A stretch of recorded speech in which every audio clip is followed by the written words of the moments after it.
राम राम बच्चों। जैसे कि पिछले ऑडियो में हमने रावण के बारे में जाना, तो अब हम देखते हैं कि कैसे उसने सभी को परेशान कर दिया था। सब राक्षसों के समूह देखने में बड़े भयानक लगते थे, पापी लगते थे और सभी बेचारे देवताओं को दुख देते थे। इसीलिए सभी देवता लोग बहुत पीड़ित हो गए और करुण प्रार्थना करने के लिए ब्रह्मा जी के पास गए।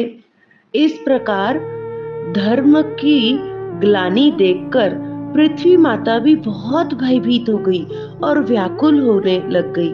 वो सोचने लगी, इन असुरों का बोझ अब मुझसे नहीं सहा जाता।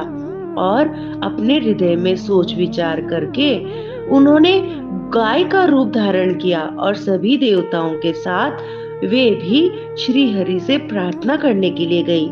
वहां जाकर सबको कंफ्यूजन होने लगा कि भगवान को कहाँ ढूंढे।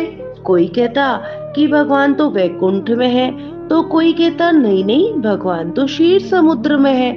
तभी देवों के देव महादेव ने कहा, भगवान तो घट घट के वासी हैं और वे तो हर कण कण में है, बस हमें हृदय से पुकारने भर की देर है। और ये बात सबको बहुत प्रिय लगी और सभी देवी देवता सभी ने मिलकर बड़े दिल से भगवान को पुकारा और उनकी अनेक प्रकार से स्तुतियां की।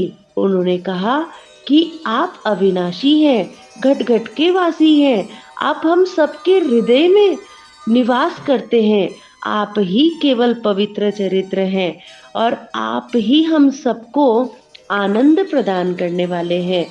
तो शीघ्र ही आकर हमारे कष्ट का निवारण कीजिए।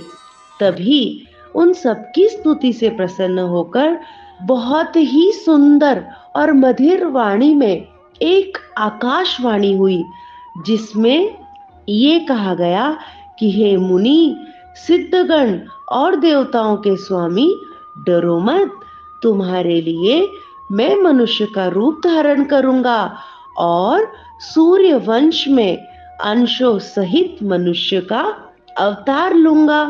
कश्यप और अदिति ने मनु और शत्रुपा के रूप में बड़ा भारी तप किया है। मैं तो पहले ही उनको वरदान दे चुका हूँ कि वे दोनों दशरथ और कौशल्या के रूप में अयोध्या के राजा रानी बनेंगे।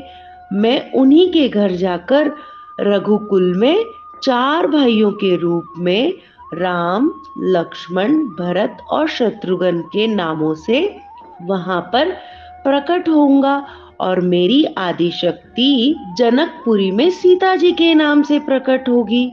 मैं पृथ्वी का सब भार हर लूंगा। हे देववृंदो, तुम निर्भय हो जाओ। आकाश में ऐसी सुंदर वाणी को कानों से सुनकर सभी देवता प्रसन्न हो गए और अपने हृदय में शीतलता का अनुभव करने लगे।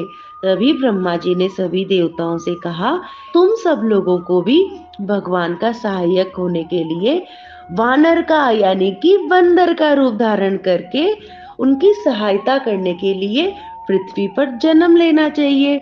इसीलिए सभी देवता तुरंत वानर का रूप धारण करके पृथ्वी पर पहुंच गए और भगवान राम के अवतार ग्रहण करने की यानी कि भगवान राम के जन्म की प्रतीक्षा करने लगे।